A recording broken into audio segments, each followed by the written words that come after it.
नमस्कार, SPD news में आपका स्वागत है। पेश है 22 जून शनिवार सुबह 11:15 बजे राजस्थान की बड़ी खबरें। राजस्थान के सीएम भजनलाल शर्मा की ओर से प्री बजट मीटिंग में किसानों से जुड़े मुद्दों पर चर्चा हुई। बैठक में वीडियो कॉन्फ्रेंसिंग के जरिए कृषि और ग्रामीण विकास मंत्री डॉक्टर किरोड़ी लाल मीणा भी जुड़े। ऐसे में मंत्री मीणा के इस्तीफे को लेकर चल रहा संशय खत्म हो गया। किरोड़ी लाल मीणा लोकसभा चुनाव परिणाम के बाद पहली बार किसी सरकारी बैठक में मंत्री के तौर पर आधिकारिक रूप से शामिल हुए। दरअसल शुक्रवार को सीएम की अध्यक्षता में प्री बजट बैठक हुई। इस बैठक में सीएम किसान, पशुपालक और डेयरी प्रतिनिधियों के साथ बजट पूर्व संवाद किया। बैठक में पशुपालन मंत्री जोराराम कुमावत, जल संसाधन मंत्री सुरेश रावत, ऊर्जा मंत्री हीरालाल नागर और सहकारिता मंत्री गौतम कुमार दख मौजूद रहे। कृषि मंत्री किरोड़ी लाल मीणा सवाई माधोपुर से वीसी से जुड़े। किसानों के सम्मान के रूप में दी जाने वाली निधि में फर्जीवाड़े की आशंका को लेकर केंद्र सरकार सजग हो गई है। सम्मान निधि के पात्र किसानों का सरकार की ओर से हर जिले में भौतिक सत्यापन करवाया जाएगा। वेरिफिकेशन के लिए स्टेट नोडल अधिकारी ने सभी राज्यों के कलेक्टर को केंद्र सरकार से आई सूची भेजी है। इसको रजिस्ट्रार कार्यालय की ओर से संबंधित जिलों में पात्र व अपात्र किसानों की सूची तहसील स्तर पर भेजा जाएगा। फिजिकल वेरिफिकेशन तहसील कर्मचारियों को 3 दिन में करना होगा। केंद्र सरकार की नेशनल टेस्टिंग एजेंसी की ओर से नीट यूजी 2024 परीक्षा करवाने में अनियमितता के विरोध में शुक्रवार को कलेक्ट्रेट सर्किल जयपुर पर बड़ी संख्या में कांग्रेसी नेता व कार्यकर्ताओं ने धरना देकर विरोध प्रदर्शन किया। इस दौरान कांग्रेसी नेताओं ने युवा मांगे न्याय, री नीट ही उपाय लिखी तख्तियां दिखाई। प्रदर्शन के दौरान कांग्रेसी नेताओं ने नीट परीक्षा को लेकर केंद्र सरकार पर लापरवाही के आरोप लगाए। परीक्षा रद्द करने की मांग करते हुए केंद्रीय शिक्षा मंत्री धर्मेंद्र प्रधान के इस्तीफे की मांग की। धरने को संबोधित करते हुए राजस्थान प्रदेश कांग्रेस कमेटी के अध्यक्ष गोविंद सिंह डोटासरा ने कहा, राजस्थान में जब 5 साल कांग्रेस की सरकार थी तो भारतीय जनता पार्टी के तमाम नेता युवाओं के भविष्यों को लेकर चिंता व्यक्त करते थे। शुक्रवार को 10वां अंतर्राष्ट्रीय योग दिवस पर प्रधानमंत्री नरेंद्र मोदी ने श्रीनगर में योग किया। पहले यह कार्यक्रम शुक्रवार को डल झील के किनारे 6:30 बजे होना था, लेकिन बारिश की वजह से इसे हॉल में शिफ्ट कर दिया गया। यह सुबह करीब 8 बजे शुरू हो पाया। हॉल में करीब 50 लोग और हॉल के बाहर करीब 7,000 लोगों ने पीएम मोदी के साथ साथ योग के मुश्किल आसन किए। इसके अलावा INS विक्रमादित्य पर 9 सैनिकों ने सुबह करीब 7 बजे योग किया। पीएम मोदी 2 दिन के दौरे पर जम्मू कश्मीर में हैं। 2013 के बाद यह उनकी जम्मू कश्मीर की 25वीं यात्रा है। जयपुर पुलिस ने जमीनों पर कब्जा और मारने की धमकी देकर फिरौती मांगने वाली गैंग के 2 बदमाशों को अरेस्ट किया है। चित्रकूट थाना पुलिस ने दोनों बदमाशों को चूरू से अरेस्ट किया है। जेल में बंद गैंगस्टर कॉल पर फिरौती मांगते, उनके आदेश पर गैंग के सदस्य रुपयों की वसूली कर पहुंचते थे।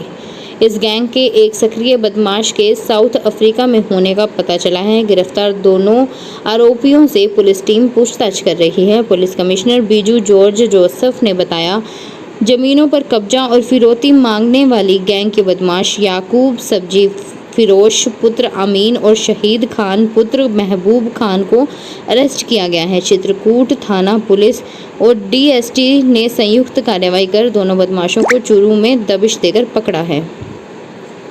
जयपुर में अवैध बूचड़खानों और खुले में मांस बेचने वालों दुकानदारों के खिलाफ नगर निगम हेरिटेज द्वारा अभियान के तहत कार्रवाई की जा रही है। इसी कड़ी में शुक्रवार को जयपुर के सिविल लाइन जोन में 6 दुकानों को सीज किया गया, जबकि खुले में मांस बेचने वाले 2 दुकानदारों के चालान काटे गए।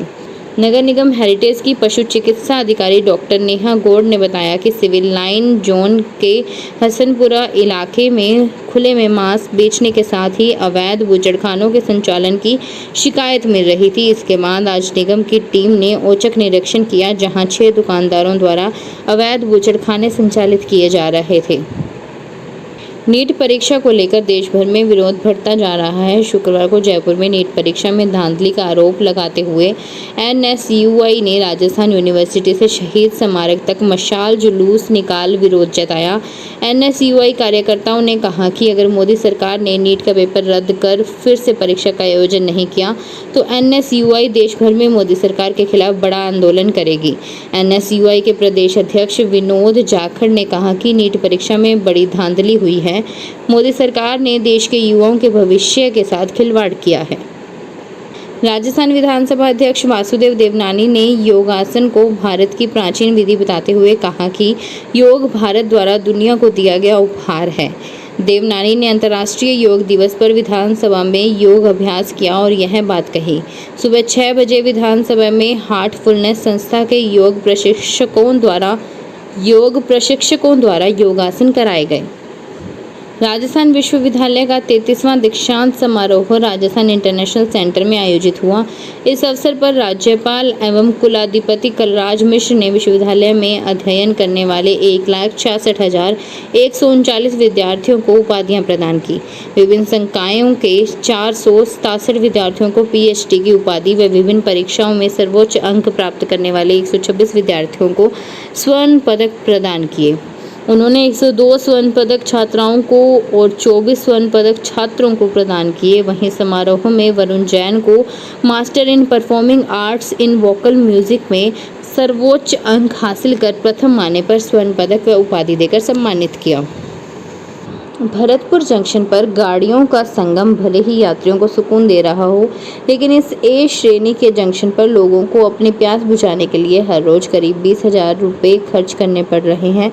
जिले में भीषण गर्मी के कारण यात्री हलकान है, लेकिन रेलवे प्रशासन इनकी प्यास बुझाने में विफल है। रेलवे की ओर से भरतपुर स्टेशन पर जीर्णोद्धार के लिए 29 करोड़ रुपए खर्च किए जा रहे हैं, लेकिन यात्रियों की प्यास जस की तस है। स्टेशन पर आने वाले यात्रियों को कंठ तर करने के लिए पानी मोल खरीदना पड़ रहा है। रेलवे स्टेशन पर अप एंड डाउन प्रतिदिन 55 ट्रेनों का ठहराव होता है। बाड़मेर के शिव में 2 समय गर्म और पौष्टिक भोजन उपलब्ध कराने वाली अन्नपूर्णा रसोई आर्थिक समस्याओं से जूझ रही है। रसोई संचालक को पिछले 5-6 माह से भुगतान नहीं होने से अब इनके समक्ष आर्थिक संकट खड़ा हो गया है। उधारी में राशन सामग्री लाकर गरीबों का पेट भरवा रहे हैं। रसोई संचालक को अब दुकानदारों ने भी उधार राशन सामग्री देना बंद कर दिया है। इससे रसोई के संचालन पर भी संशय बन रहा है। बताया जा रहा है कि जिले में अन्नपूर्णा रसोई संचालकों को दिसंबर 2023 के बाद भुगतान नहीं हुआ है। जोधपुर के जय नारायण विश्वविद्यालय में शुक्रवार को 20वां दीक्षांत समारोह व यूनिवर्सिटी में संविधान उद्यान व संविधान स्तंभ के लोकार्पण के लिए राज्यपाल कलराज मिश्र जोधपुर आए। उन्होंने यूनिवर्सिटी के विभिन्न संकायों के स्टूडेंट्स को उपाधि प्रदान की। इस दौरान राज्यपाल ने संविधान उद्यान व संविधान स्तंभ का लोकार्पण करने से इनकार कर दिया। उन्होंने कहा कि मुझे बहुत दुख हुआ है कि संविधान स्तंभ में इतनी गलतियाँ कैसे हैं। त्रुटिपूर्ण संविधान दंडनीय है। झालावाड़ जिले में कोई भी पुलिस अधिकारी कर्मचारी पुलिस ड्रेस में रील बनाकर सोशल मीडिया पर अपलोड नहीं करेगा। एसपी ने संपर्क सभा में इसको लेकर पुलिस कर्मियों को सख्त हिदायत दी।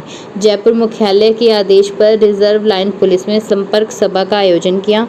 एसपी ऋचा तोमर ने बताया कि पुलिस परेड ग्राउंड में पुलिस अधिकारी और जवानों की सेरेमोनियल परेड ली गई। परेड के बाद पुलिस लाइन परिसर का दौरा कर उचित साफ सफाई और रखरखाव के संबंध में संचित निरीक्षक को आवश्यक निर्देश दिए।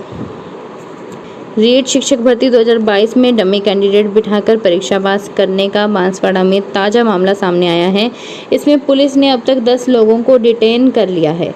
वहीं 4 अभ्यर्थियों के खिलाफ डीईओ प्रारंभिक ने प्रकरण दर्ज कराया है। इस पूरे प्रकरण की जांच में अब एसओजी भी जुट गई है। पुलिस इस मामले में खुलासा अभी नहीं कर रही है और न ही अभी डिटेन आरोपियों की गिरफ्तारी बता रही है। पुलिस सूत्रों से मिली जानकारी के अनुसार शुक्रवार को पुलिस ने एक अन्य आरोपी शिक्षक अनूप डोडियार को डिटेन कर लिया है। यह पहले दिन से ही फरार चल रहा था, जिसके बाद पुलिस ने इसको ट्रेस करना शुरू कर दिया है। जानकारी के अनुसार अनूप अपने किसी रिश्तेदार के वहां छिपा था। श्रीगंगानगर जिले की गंग कैनाल में इस महीने के निर्धारित शेयर के मुताबिक पंजाब से पानी लेने में राजस्थान सरकार के तमाम प्रयास नाकाम हो गए हैं। किसानों ने शुक्रवार को इस पर आक्रोश व्यक्त करते हुए जिला कलेक्ट्रेट पर धरना दिया। शाम को हुई वार्ता भी विफल हो गई। किसानों ने अब ऐलान किया है कि 26 जून तक शेयर के मुताबिक राजस्थान पंजाब सीमा पर स्थित गंग कैनाल के खंखा हेड पर कम से कम 2000 क्यूसेक पानी नहीं पहुंचा तो 27 जून को ट्रैक्टर ट्रालियां से कलेक्ट्रेट को चारों तरफ से घेर कर प्रशासन का कामकाज ठप कर दिया जाएगा। फिलहाल इस बुलेटिन में इतना ही। फिर हाजिर होंगे और बड़ी खबरों के साथ। तब तक के लिए देखते रहिए एसपीटी न्यूज। धन्यवाद। अगर आप भी अपने आसपास की छोटी बड़ी और महत्वपूर्ण खबरों से अपडेट रहना चाहते हैं तो सब्सक्राइब कीजिए हमारे चैनल एसपीटी न्यूज को और प्रेस कीजिए बेल आइकन पर।